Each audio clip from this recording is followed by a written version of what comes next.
Test, test, test. Yeah, just leave them there.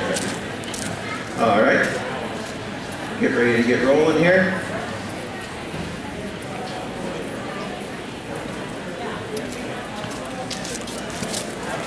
And that's what I was going for this morning. So, just in case it looked like it was by accident, I did have a kind of a plan there. So anyways, we'll get rolling here fairly quick. Hopefully I don't have to chase them around for 10 minutes like I did earlier, but I think I shouldn't say anything too quick, but I don't think that's going to be the case right now. I lied. It's exactly what's going to happen. He's going to run away. So anyways, going to get started. Just slide this halter on real quick. I'm not going to go right into asking for anything. I'm just going to stand here. I'm just going to pet him a little bit, let him know that coming up to me was a really good idea. And if he'd just done that in the first place, and every time, it'll just get better and better and easier and easier. Walking there, I don't care, I'll just keep petting him. Do this a little bit on both sides. We use sacking out quite a bit.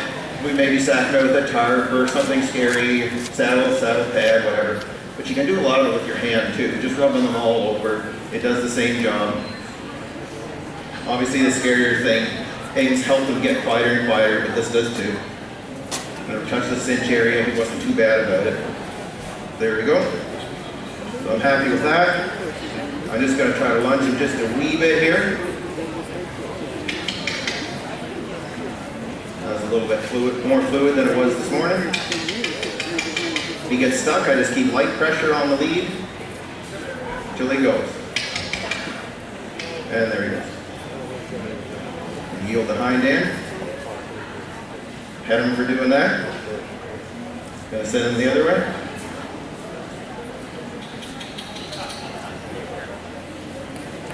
So that's pretty decent. Yield the hind end. Set that over. Real good. I may do just a little bit of the come to me work. And what I mean by that is I back away from the horse to draw him in. I'll change directions a little bit. And I would like him to follow me without me having to pull on this lead rope. So if you see right here, the theory is if the rope wasn't there, the horse would still be with me. Now if he chooses to leave, then I do have this as a safety net and a backup, but I would like it where he's just following me around on his own. So every time I change directions, I would like him to make a sharp turn and not make him, but hopefully he will decide to come with me of his own free will. So that's pretty decent right there. So I'm happy with that. The stuff I did this morning, I'm going to do most of it again, but I'm just probably going to do it a little bit faster. So rub around here, a little bit in the cinch area, a little bit of pressure, then let go, rub a little bit more. I tend to put a little more pressure right where the cinch is going to go, but I also want to work around where that back cinch is going to go. And it also gets this horse ready to accept the saddle more and more. So I always like to back up a few steps. I don't start a training session where I left the last one off. I always go back a few steps, go over something that the horse probably knows and is probably going to do pretty good anyways. That way you're starting off with things on a pretty easy note, a more relaxed note. Now in the first session you can't do that because we haven't done anything. But once you get rolling a little bit, once you've had one session, then always take and go back, do some of the stuff you did beforehand, and then you'll usually be surprised how quick you can move along. So anyways, practice the bridling just real quick, maybe just a time or two. That's pretty good with the ears. Open up the muzzle just a little bit. Slide my finger in the corner of his mouth, he opened his mouth. That's the prep work I do to get one ready to bridle. Again, I put this bridle, I did it up just a little bit loose. Makes it a little easier to get on the first time or two. If he throws his head just a little bit, that doesn't matter, but I try to slide that bit in just as easy as I can. And right there, that never banged his teeth. So within a pretty short frame of time, they'll learn to bridle pretty nicely. I don't practice bridling a lot, because if I just keep putting the bridle on and off, I think it starts to irritate one. I would rather put it on once nicely and then move on and do something else. And then within a pretty short period of time, most colts will be pretty good to drive. But if you just sit there doing it again and again and again, I think you'll start to get one irritated. Okay? Something else I was doing earlier was getting them used to something whirling around them. This colt was pretty decent with it, but I started slow and just gradually increased the speed. And a lot of times too, when something's whirling over their head, they'll accept it in the beginning. They don't mind seeing something over their head, but they hate that whirling noise. And so you got to make sure you touch on both. You have to twirl this rope fast enough that they feel that whoosh past their ears. There, so work on one side, then the other. And then go out in front of them. And this right here, now he's seeing it at both eyes. Something else I do too, is I do the same thing using an Australian stock whip. I don't start off cracking and banging right away, but I do like the whip, and I do like to bring it in fairly early. I do not use the whip to touch him in any way, to hurt him, or to punish him at all. Actually, I never use it for that. But I just use it to get them used to little noises. So I start off, I'll maybe whirl it once or twice, give a little light flick, one or two, and then just keep going. And I'll just back away and draw them to me again. I'll pat him here. Good fellow. There, good. If you start off bang, bang, bang, bang, bang, you'll get one pretty nervous pretty quick. But if you just start off with these little light ones,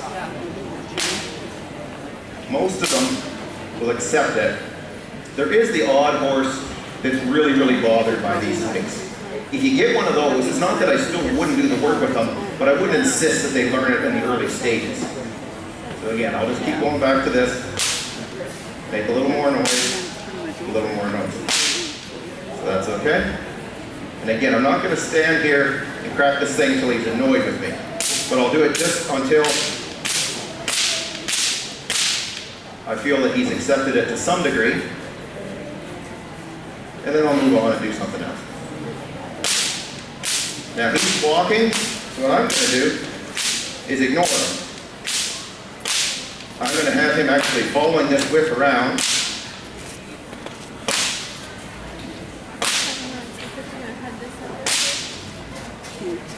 As you can see, this colt's tolerating it pretty well. Now, if you went and grabbed the average horse, and by average I mean just any standing around horse, and started cracking one of these whips around them, they'd probably lose their marbles. So when you start off with the colts and get them used to this right off the beginning, sometimes it's kind of funny that the colts that had one or two rides almost appear quieter than some of the older horses. So anyways, that's good enough for that for the moment. We're just going to go back, touch on the tarp. I'm going to let him sniff it, then I'm going to take it away from him. And I'm going to rub him with it just a little bit, take it away before he leaves me. Rub him over again, take it away. On the other side here too. Rub it. I'll just keep taking it away. But every time I go back, or nearly every time I should say, I'll maybe just do a little bit more. Now he's walking here, so unless he goes and does something too silly, I'm just going to keep petting him until he stops. So that's pretty decent. This time I'm going to put it over his back. Move it around just a little bit. Expand it out. Now this morning, he was fairly upset when this tarp went near his butt. If he wants to walk, I'll let him. If he gets really nervous, I'll just pull this tarp away from him. But as long as he's tolerating it to some degree, I'll just let him carry it. Yield the hind end just a little bit. Hit him with it. Hit him with it and take it away. So I'm pretty pleased with that part. Same deal with the saddling. I pretend like I'm going back to square one. Put this on. Move it around. Tap him with it. I won't spend quite as long as I did earlier on, but just enough that I feel like the colt's accepted it.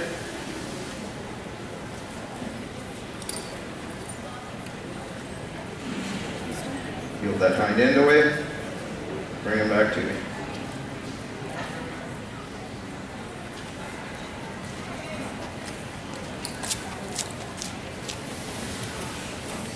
here. If this colt goes to jump, I'm going to pull the saddle off if possible. I don't want him to jump and knock the saddle off on his own, because that'll be very often scare one, then they're pretty hard to saddle the next time. That's why I go to the tarp first. If they'll tolerate that tarp over their body, a lot of times that buys me enough time that I can get the saddle on without them spooking. And then once it's done up, I've sort of gotten out of a dangerous area. When I reach down for the cinch, I make a point of touching the belly the entire time. So I run my hand down their belly, I don't just reach for the cinch and pull it. And I'm going to draw this up slowly. If you reef on one, it's pretty surprising how quick you can teach one to be cinchy. So I'm just going to do that enough that I think it'll hold him. And I move fairly quick in this area, because if he jumps and has that saddle turn under his belly, we're in for a bit of trouble. So although you won't see me rushing around horses a whole lot, I do rush in that one spot. So now this saddle is tight enough that I think he could, if this horse jumps around, the saddle will stay with him.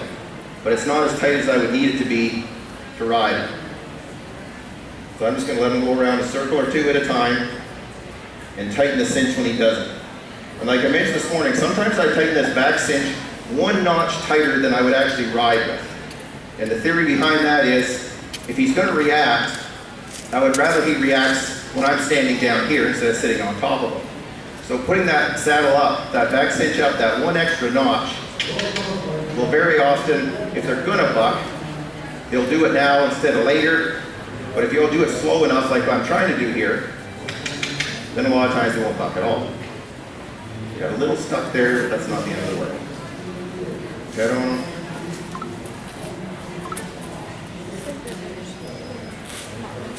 Move mode again. And I'm just going to play around with this for a second. Now the saddle is maybe not quite the position I want it in, so I'm going to move it. To do that, I'm going to undo the back cinch first. It's a safety precaution. Loosen the front, reposition it just a little bit, and tighten it back up. I'm not going to tighten it as snug as it goes, but I am going to tighten it snugger than what I have been. There we go.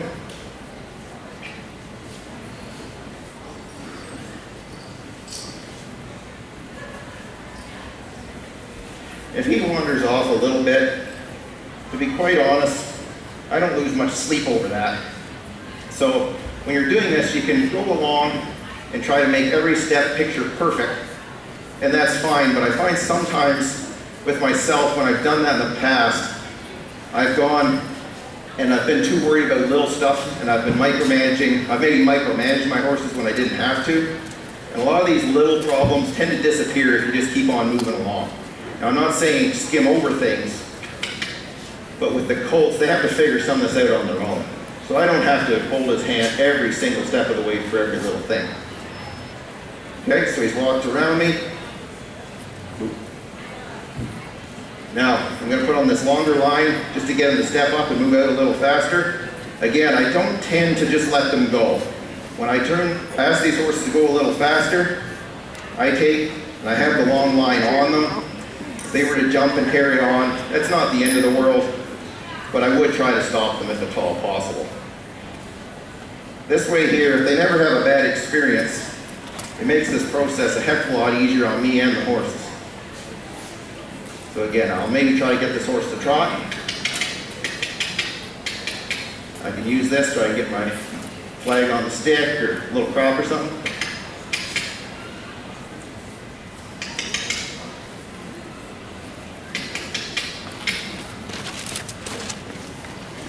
I'm back here in a driving position, but I'm far enough away that if that colt kicked out, I'm not going to be in range. I'll just touch him a little bit if I need to. Those stirrups are banging them just a little bit. Yield the hind end. There we go. So that's pretty decent. We got 30 minutes to go, Jason. 30 minutes left. Okay.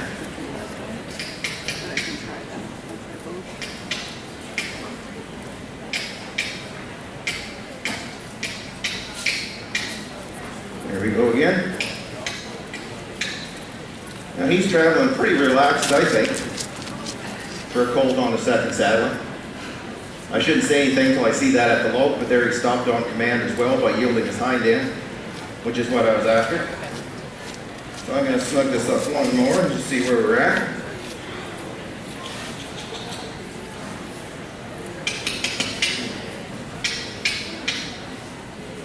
There you go.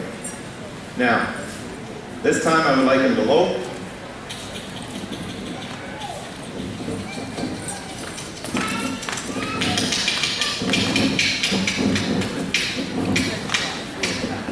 But he doesn't want to do that bad. Boy, they both have a pretty good extended trot.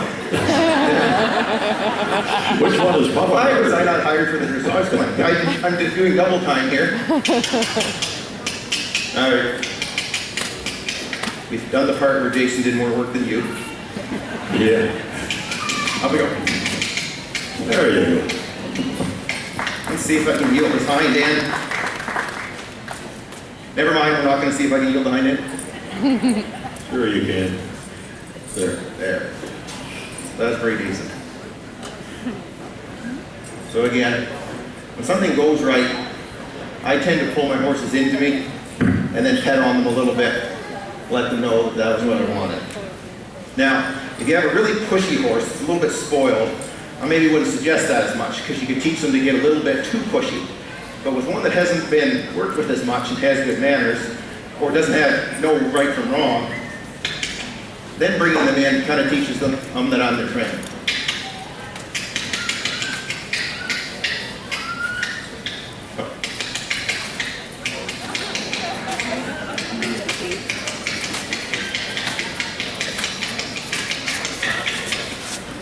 You want to take a run? You kidding? He's reached out enough. I don't want to terrorize him. This bag on the stick, you can touch them and it doesn't do much of anything. So, in the case that this challenge is tied, when the scores are all tallied up between all three trainers, we're going to settle it with a foot race. I'll have nothing left. This thing again, I'm just making him curious of this thing instead of something that he's afraid of.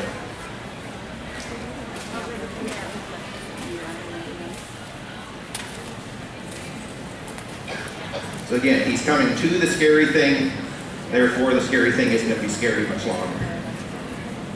So he doesn't look too stressed about this whole deal to me. So I'm just going to move over here.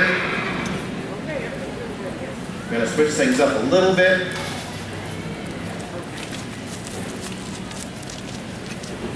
Oops.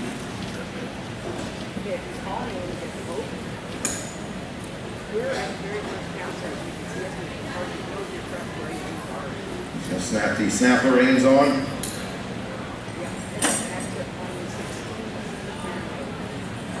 Tie the one up a little bit, get it out of the way.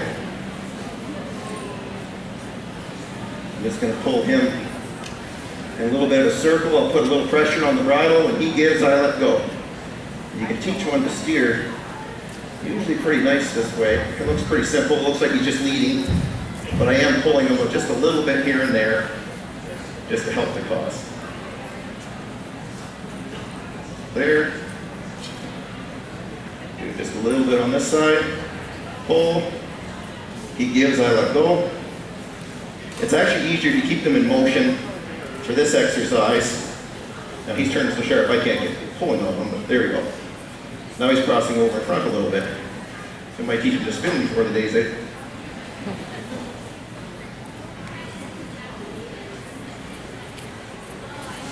See if he'll back up for me. There's the step. Heading for that. Light pressure. Wait. Even when he's doing that, I'm just going to wait. He's a little flustered right here because he's calling to his friends. I'm not going to increase the pressure. I'm just going to hold. There. He took a step backwards. I released on that. I ignored all the silly stuff and rewarded him when he did the right thing. Again, he's just a little bit of a vine there, so I'm just going to walk away. I'm not going to create a fight where one doesn't need to be. Now I'm going to pick up again, and I don't care if it's a very smooth backup. There's the backup. So a step at a time, and I'm good. I think that saddle's fairly snug. I guess we'll find it pretty darn soon.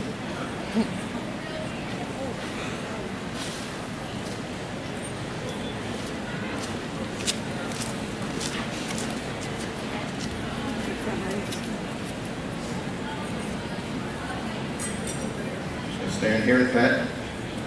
Step down. Step up. Step down.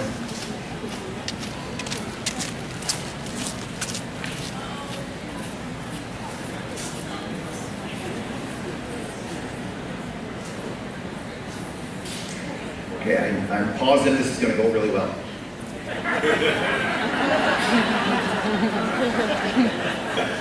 Nope. So he wants to move out, and that's just fine with me.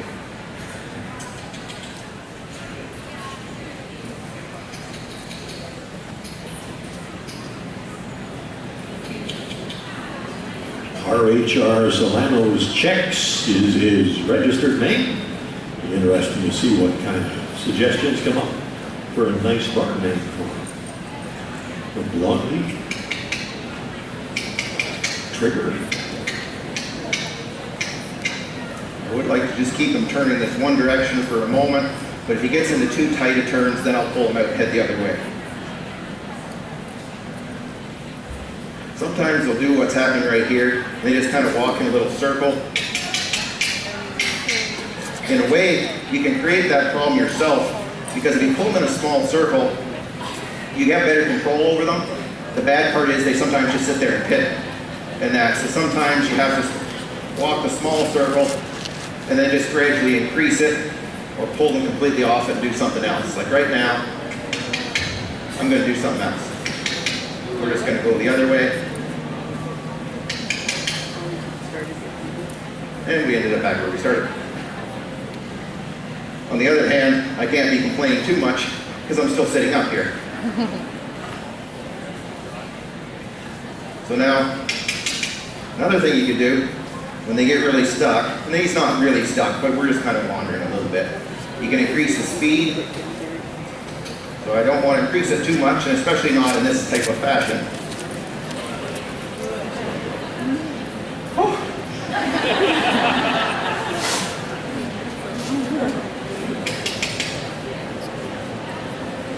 And we're just going to wander around for a second. And then I'll start asking for maybe a little more. You see how he's stuck at the gate? That's where he comes in and goes out.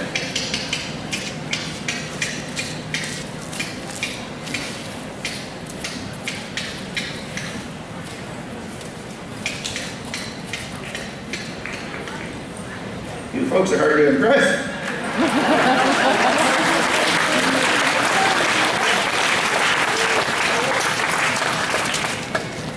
Now, again, I think this colt, I don't want to get talking loose here, but he's doing well, but I don't want to go to the point that I get him exhausted either and have my horse for tomorrow and the following day.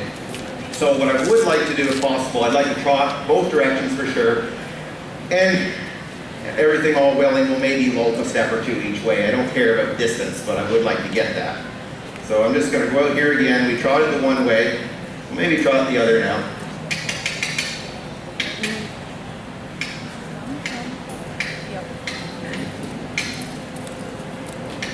You see how he's a little bit easier to the left? He keeps trying to turn that way. So I'm just going to hold until he straightens back out. There you go.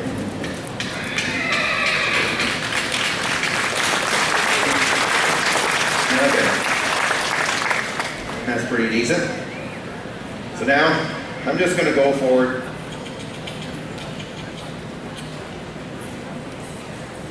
I'll get you to give me my other stock whip. Stock whip? Yep. Did I hear you ask for a stock product? Yeah. No, Hugh, I did not. My hearing is starting to go on the ear. Again, I don't want to push too hard here. I would like to get this. I'm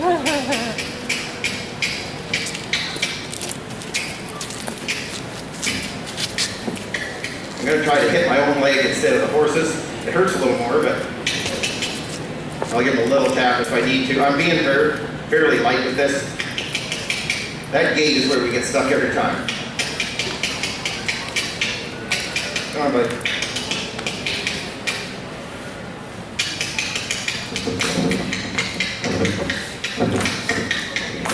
Oh, we're so close.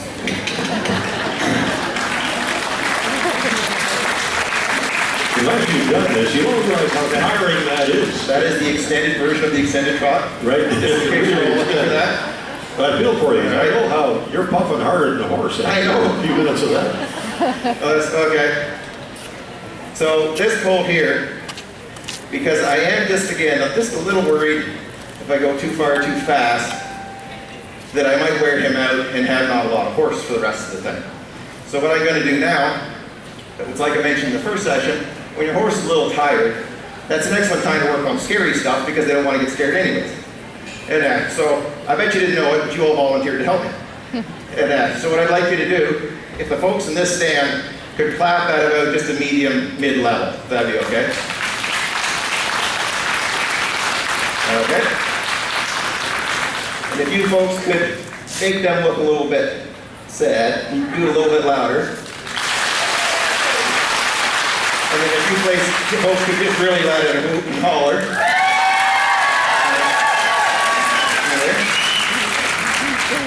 Oh, man.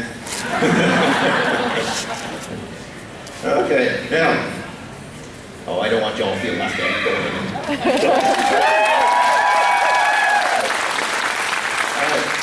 Now, everything's supposed to be worked on gradually. So now I want you all to let the biggest scream at you like you saw the most scary thing in the world. Maybe you saw your mother-in-law in her underwear or something like that. And just so you know, mine is watching, I think, on Facebook Live. Sorry, Monica. All right, everybody, 1, 2, 3.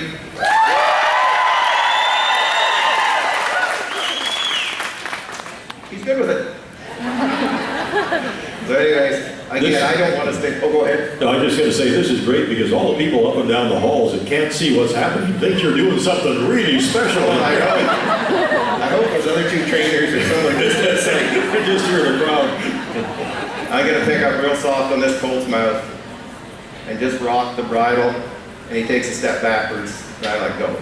Now, it doesn't look like a real big deal, but that little bit of a give is. Now, if he wants to, I was going to do it again there, and he went to walk through my hands. So again, I'm not going to pick a fight where one doesn't need to be. But I'm just going to pick up. I'm just going to rock him a little bit. There. And I let go. And I pick up. That is the Spanish walk. I bet none of you saw how I taught that. I need you to pay more attention from now on. Now let's see the right front do the same thing. Don't get carried away, you. That was pretty decent too. So good. Now, this colt reached around and smelled my foot, so that just screams me enough that brings something to mind. And that I would like this colt to flex each way. I'll start on it here. If I don't get to it again, it doesn't really matter. And that, but I'm going to, when this horse stops, pull his nose around and try and get him to touch the toe of one of my boots. I prefer we weren't stuck at the gate for this exercise.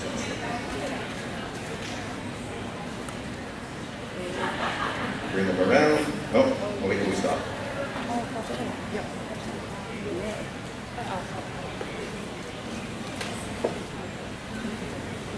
There. Then I got to pedal. It doesn't look like a big deal, but he gave to that bridle. Now here we're moving, so I'm going to let go as soon as he gives. I'm not going to wait for him to stop. There. I let go. If he opens his mouth a little bit like that and plays around, I don't care. He'll figure it out. There was a tiny one. It wasn't as big. Good enough. So he gave to the bridle. There. So it doesn't seem like a big deal again, but that's how you start to get one soft. It's not the only way, but it's a way that works for me. When he pulls against the bridle, again, I just maintain that light pressure until he gives. And if you really wash your feet well, put some strawberry jam on it, they will stay there for a while. Never a good idea to announce that in front of the judges, though, if you're trying to sneak through on one. So again, I'm just going to pet him here for a second. 15 minutes, Jason. Okay. 15 minutes. I'm going to step off him now. And I could do a few other things. I'm going to play around here for a second on the ground. Again, I'm going to try to save this horse. And by that I mean I just don't want to wear him out. So what I'm going to do here, I'm going to tuck this in. And I'm just going to send this colt around me.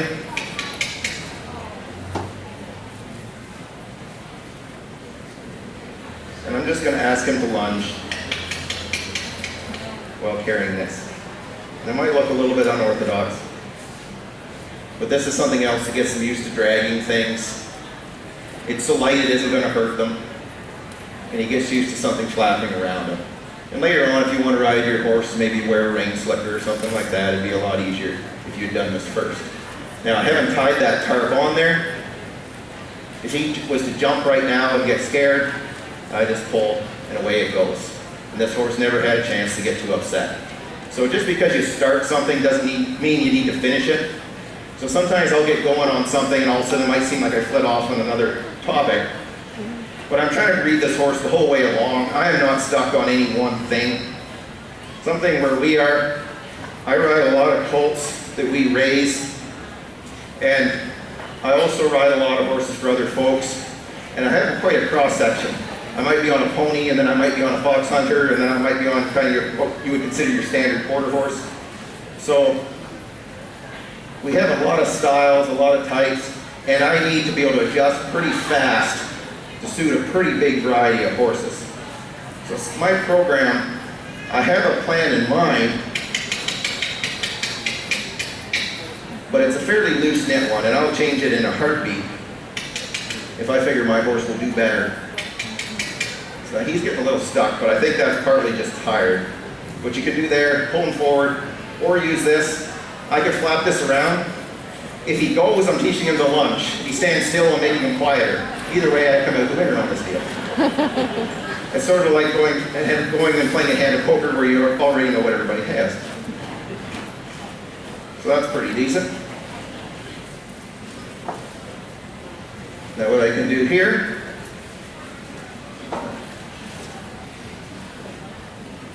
I'm going to grab my other whip. Reason for this is that one obviously has a knot in the end of it. It's not cracking very loud. So this colt's, again, just a little tired. Now, tired or not, they do not take to this thing if you don't do it right. But I'm going to whirl this around. Crack it a couple times. Bring him to me. Whirl it around. Crack it a couple times. So a few people can stand, jump harder than the horse. But with this isn't just something a person does for show. This gets them used to a lariat around them without the risk of it getting caught in anything. If you're ever riding through the woods, somebody shoots a gun off that you don't know is there, ever had a car backfire, whatever, they can tolerate this. It's surprising how much quieter your horse will be.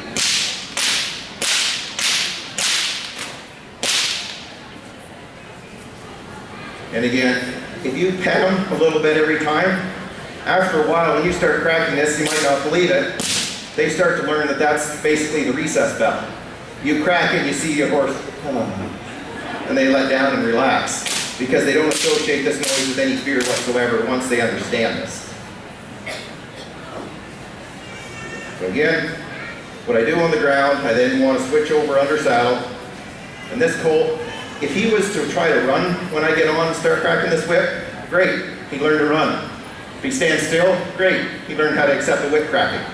Again, I was going to say I can't lose, but falling off I guess counts as losing, so I'll try to avoid that one. So we'll go around here. Now to start it off easy, I'll just maybe do this with the end of the rein, time or two, time or two, time or two. And I'm just going to keep it slow. And if I figure I can't get to the whip, that's perfectly fine. I've got 2 days of this, and even if I don't get there over 2 days, it doesn't matter anyways. It's just something I can work on over a period of time. When he stops, I'm just going to pet him. You don't see me having a lot of fights with colts. At least I sure try not to. But a lot of the time I find the person gets hung up on something and their attitude is, I'm darn well going to make this happen. Now that's okay sometimes, but if the colt says you're darn well not going to let it happen, now you've got a problem. With this,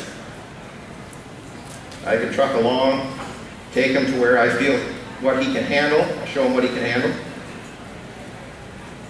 And if I go too far, I'll back off and do something else. So he's shuffling around, so I'm not going to worry about the whip right now. Another little thing you can do, it might look ridiculous, because it is, but what you do is you ride intentionally just a little bit sloppy. So I'll get this